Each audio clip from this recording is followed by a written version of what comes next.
Hi, I'm Chris, welcome back to FRAG-MENTAL. Thank you for joining me. There's a trend at the moment for Parfum versions of EDTs and EDPs. Is it just a cash grab or are Parfums actually better? Let's investigate. Plus, stay tuned till the end and I'll let you know which is my favourite designer Parfum.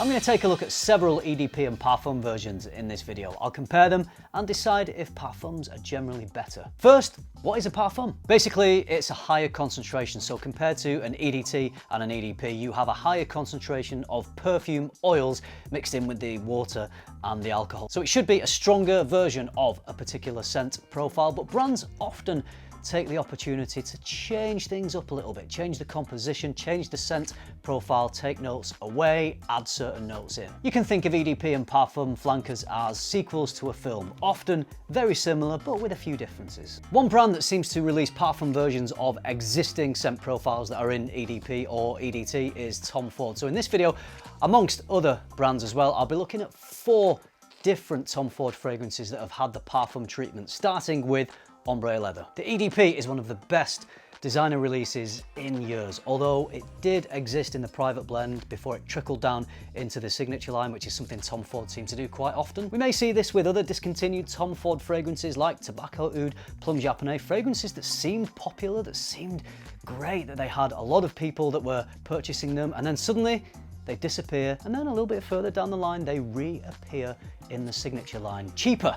So anyone who was clamoring for these discontinued fragrances because everyone wants something that is no longer available, we naturally just want it more. So if you were looking for that scent and then it comes back on the shelves at a cheaper price, well, it's a no-brainer and people are going to buy it, so clever marketing. Ombre Leather Eau de Parfum is a smoother, more mass-appealing version of Tuscan leather, extremely popular. It's got that fruitiness mixed with the leather. When the Parfum version came out, many people got excited by an even stronger version of Ombre Leather, even though the EDP is already bloody strong. Except it wasn't stronger and it wasn't even the same scent. There are similarities, but it's a drier, greener take on Ombre Leather. It's a little airier, so the Parfum is actually less potent. Fantastic scent though, perhaps a little more refined than the Eau de Parfum. I think this one is really well suited to formal occasions, and this one does lean a little more mature than the EDP. Which is better? If I could only keep one of these 2 fragrances, it would be the EDP. It just hits the bullseye, ticks all the boxes. The Parfum is excellent, but the EDP is a masterpiece.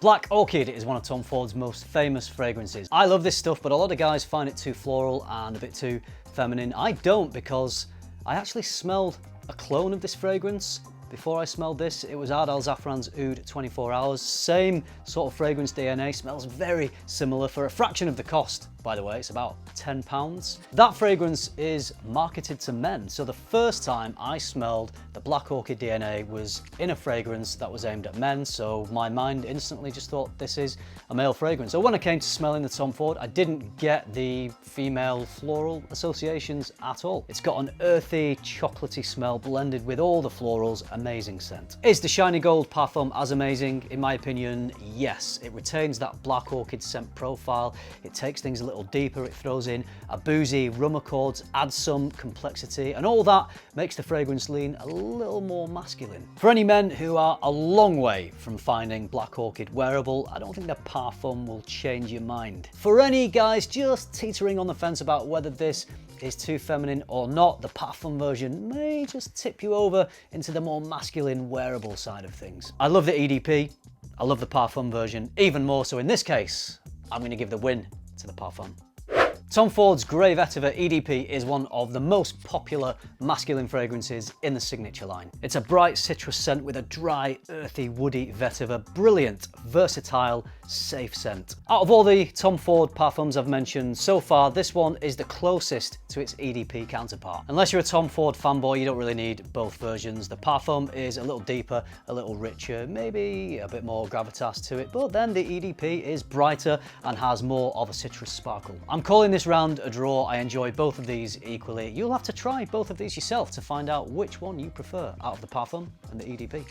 We're just going to leave Tom Ford for a little bit and go to Paco Rabanne. This one is a release that hasn't directly followed on from an EDP, but an EDT 1 million Parfum. Surprise Paco Rabanne didn't go for an EDT EDP Parfum route, although they did have other iterations like Lucky and Privé. In the previous one with Grey Vetiver, the Parfum and the EDP are fairly close, not too much between them. But in this case, in the case of 1 million Parfum, this is a very different fragrance from 1 million. Actually, it could even be a fragrance that isn't even in the 1 million line. It's fruitier with a coconut sunscreen on salty skin accord plus leather. Quite a bold move for Paco Rabanne to go so far away from the DNA of the EDT. This is quite a summery fragrance. You can wear it all year round, but because of this sunscreen association, it makes me think of summer. It's got these solar notes. 1 million is essentially a sweet gourmand type of fragrance. The risk pays off because this is a great scent. It actually smells more like a niche fragrance. And from Paco Rabanne of all brands, who often play it safe and stick firmly in mass appeal designer land. Since this release, Paco Rabanne seems to have reverted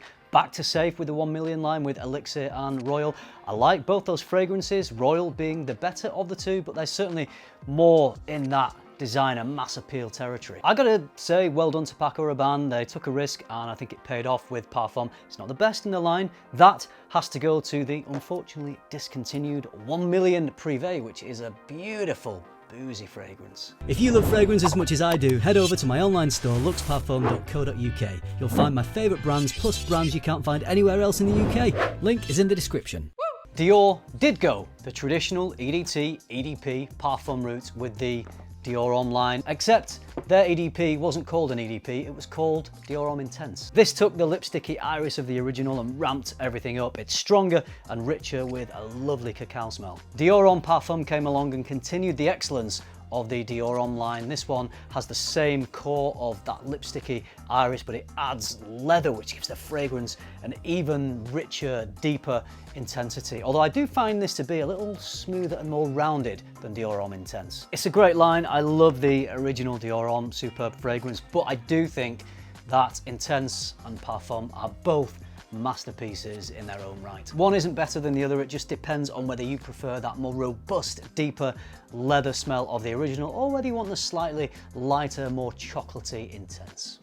I can't do a video talking about Parfum fragrances without talking about one of the most famous lines of all, Acqua de Joe. This one has been re-released to align with this new Parfum trend, Acqua de Joe Parfum. EDT is a classic, although my bottle has somehow shrunk a little bit. The EDP is a nice alternative take, but the Parfum smells the best. Out of these three fragrances, I know there are other Acqua de Joes, but let's keep it to these three. I think the Parfum is the best version. It's a bit more complex and badass, if you'll excuse the term. My preference is the Parfum. I think it is an improvement over the other iterations.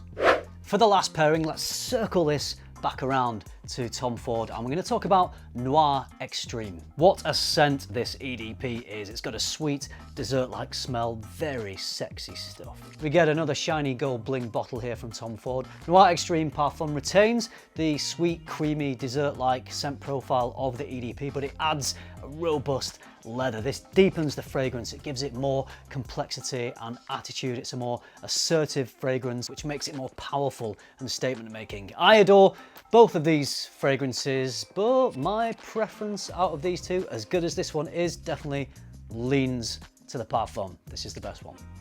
That's 2 draws, 1 win for EDP, 4 wins for Parfum. So that means I can officially say that Parfums are better than EDPs. Of course I can't say that. There are many more fragrances that I haven't included in this video. Some smell similar, some smell pretty different, but it's actually impossible to say which is better, EDP or Parfum. I'm sure you probably knew at the start of this video that it all is going to come down to personal preference. I will say though that Parfums are rarely worse. They are usually as good as, if not better, than their predecessor. Fahrenheit, Bleu de Chanel, Terre d'Hermès all have excellent Parfum versions. It all boils down to you. Smell all versions, try them out and see which works best. In all the excitement, I forgot to let you know which is my favourite Parfum designer fragrance. It's this one, Dior Homme Parfum. Not because it's better than Dior Homme Intense, but of all the fragrances I've mentioned in this video, this one is my favourite Parfum designer fragrance. This was just a little bit of fun. Of course, there is no real way you can compare Parfums to EDPs. What I would be interested to hear from you though is if you have an EDP that you think is better than its Parfum version. Do you think a Parfum version came out and was worse? Let me know if that's happened to you. Which is your favorite Parfum version? Do you think generally they're better, or is it just a marketing trend that all the brands are doing to sell more fragrances? I hope you liked this video and found it interesting. If you did, give it a like, subscribe if you haven't already. And if you do all that, I'll see you in the next one. Thanks for watching. Bye.